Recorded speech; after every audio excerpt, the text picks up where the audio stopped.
a pretty significant debate that is happening right now all over the internet, in TikTok comment sections and in Facebook parenting groups and in moms only Bible studies and etc., is the question of coats or no coats.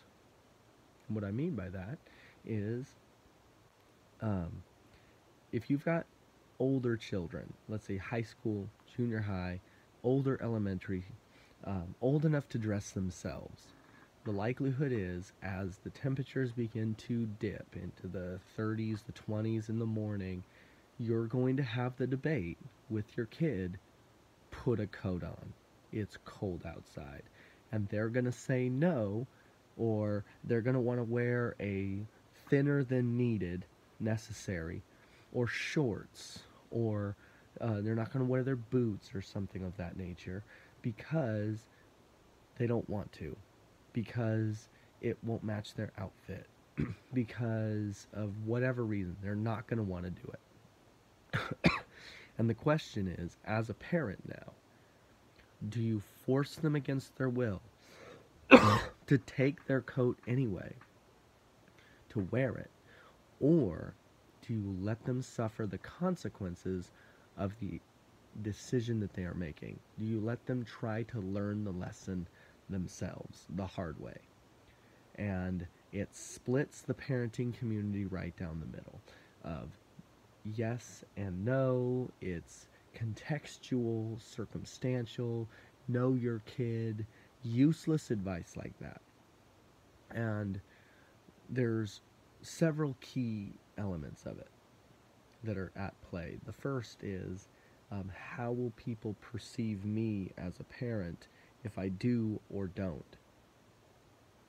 I think a lot of parents, that's really their primary fear.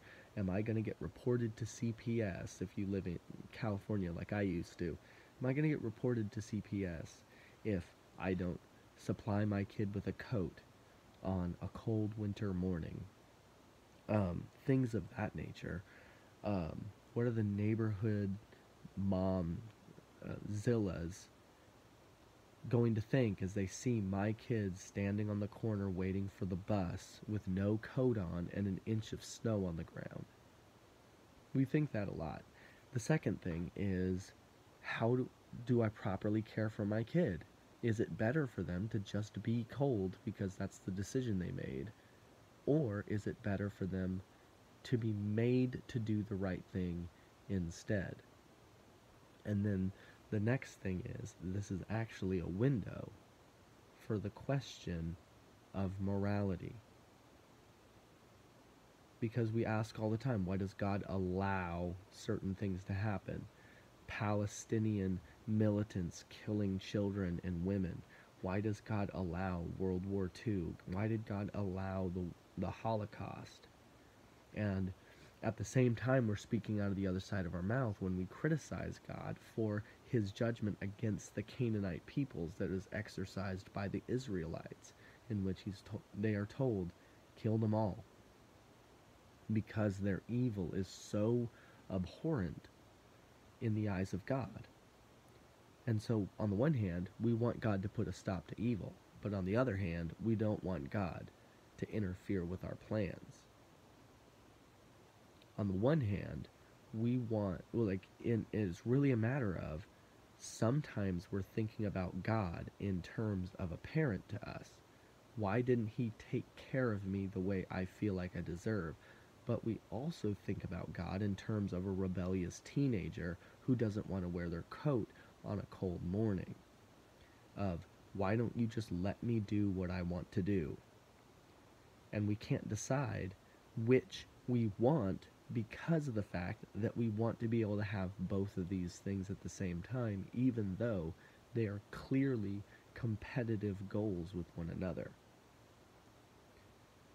So, do you make your kid wear the coat, or do you not? One of the really incisive moments of this debate is often Halloween weekend, because for some reason, like where I'm at, the day before and the day after were unseasonably warm.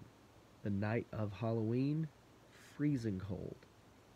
And so you're going to make your kid wear a coat over their uh, Halloween costume that you got them, because they're going to complain, they're going to whine, they're not going to, that people aren't even going to be able to see what my costume is, right?